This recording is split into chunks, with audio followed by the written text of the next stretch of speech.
Você já pensou em passar a noite em uma geladeira ou dormir sobre uma grande pedra de gelo? Apesar de essa ideia ser assustadora, já existem hotéis feitos de gelo, que são como imensos iglus. O primeiro hotel de gelo do mundo, o Ice, fica na Suécia. Esse hotel possui paredes, camas, mesas e tudo que existe em um hotel normal, só que de gelo.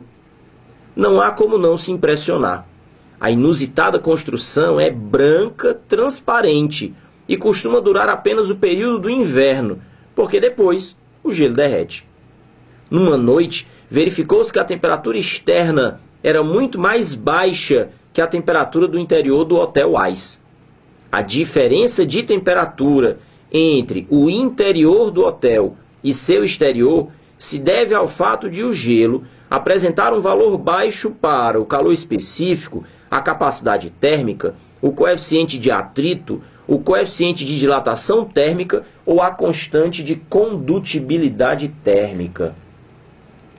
Ora, de fato a situação é inusitada, porque quando a gente fala gelo, está sempre associando gelo ao frio. Então, quando se pensa numa construção de gelo, em mesas de gelo, em camas de gelo, bancos de gelo, dá sempre aquela sensação que está tudo associado a muito frio.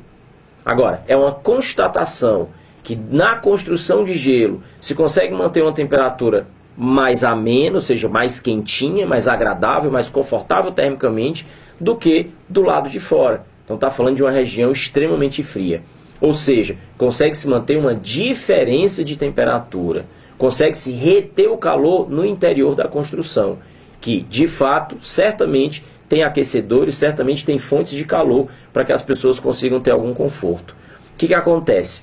Se você consegue manter uma diferença de temperatura, o que se está falando aí é que o calor preso no interior da construção não está sendo jogado fora, ele não está fluindo através do gelo. O que se está falando é que não tem fluxo de calor.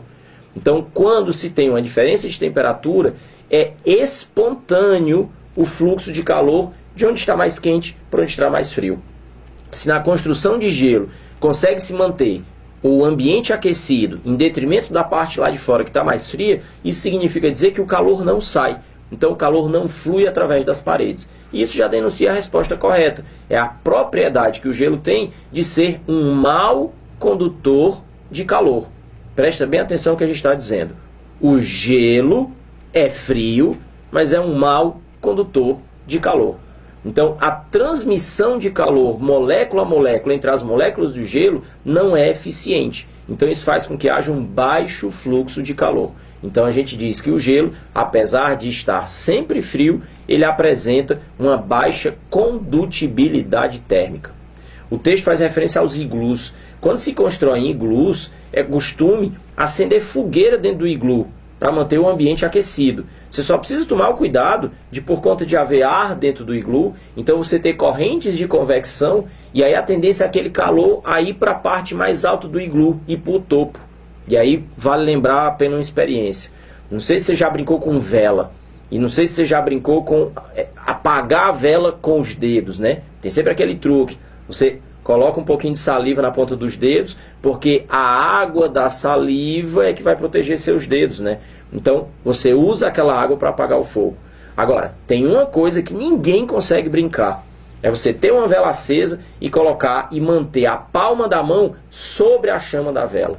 E não importa se a vela está em pé ou se a vela está deitada. A chama fica sempre em pé, indicando a corrente de convecção. O calor sempre vai para cima.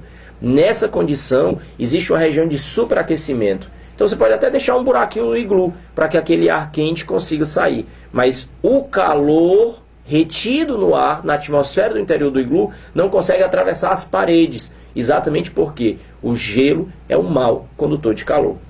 Vamos marcar a resposta certa da questão, então? Dessa maneira, nós teríamos que marcar como resposta correta para essa questão. A alternativa é porque o gelo apresenta um baixo valor para a constante de condutibilidade térmica, o que significa então dizer que ele não permite o fluxo de calor. o fluxo de calor é baixo.